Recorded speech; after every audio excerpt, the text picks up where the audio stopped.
Hey guys, I'm Todd Norris and welcome to my channel where I talk about creative photography, videography, and the gear I use. If you're new here, hit that subscribe button and join the conversation. Today we're talking about the Canon EFS 10 to 18mm lens.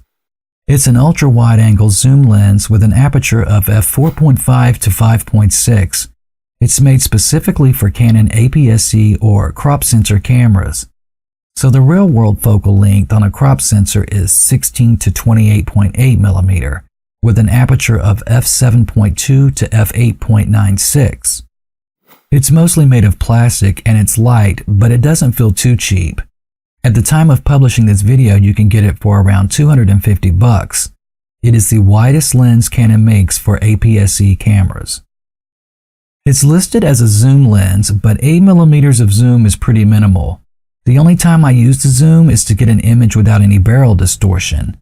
It's not bad from 12mm out, but at 10mm it's pretty noticeable, especially considering it's not a fisheye lens.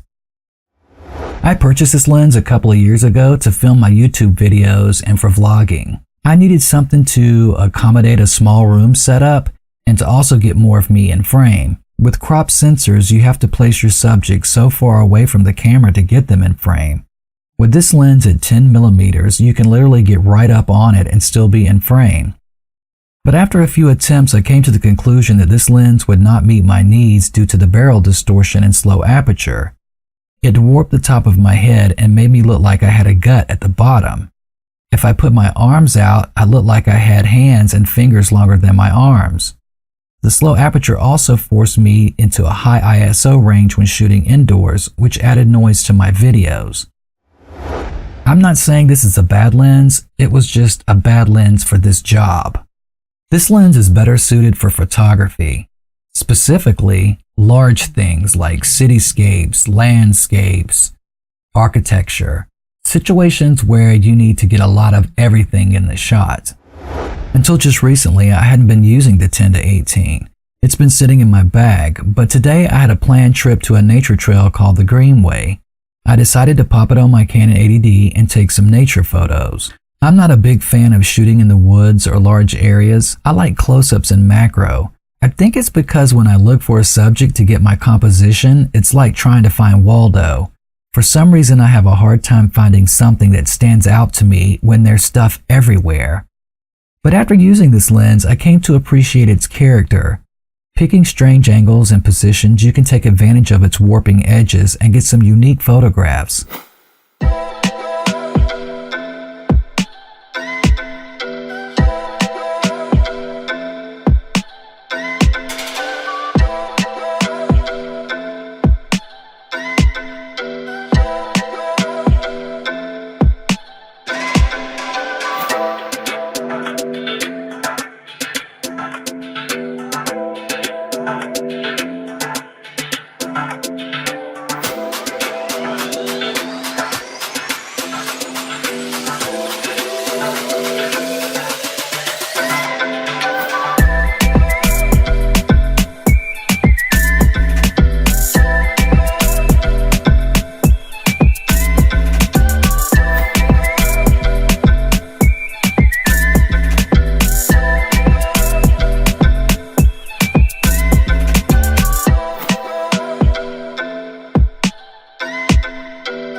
One thing that surprised me the most was the shallow depth of field.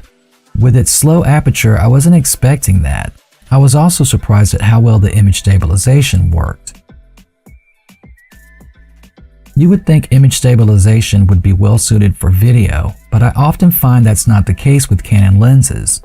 See, in video, you have a fixed shutter speed, usually double that of your video frame rate. You can't slow down the shutter speed to get more light, especially when you already have the aperture wide open. But when taking photographs, you can freehand a shot and slow that shutter speed down significantly. The lens's image stabilization allows you to do this without getting any motion blur. It works exceptionally well. At the end of the day, for me personally, this is not a lens for video. It's a great lens for outdoor photography. Well, that's the end of today's video. It was awesome hanging out with you. If you like this video, consider smashing that like and subscribe button. You can also catch me on Instagram here. Until next time, I am Todd Norris. Peace out.